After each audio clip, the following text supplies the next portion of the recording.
சகல செல்வங்களும் தருமிமய கிரிராசதனையை மாதவி நின்னை சத்தியமாய் நித்தியமுள்ளத்தில் துதிக்கும் உத்தமருக்கு இறங்கி மிகவும் அகிலமதில் நோயின்மை கல்வி தனதானியம் அழகு புகழ் பெருமை இளமை அறிவு சந்தானம் வலி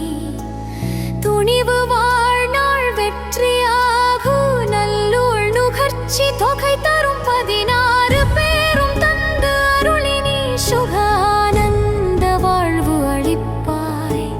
சுகிற்ற குணசாலி परिपाली अनुकूल।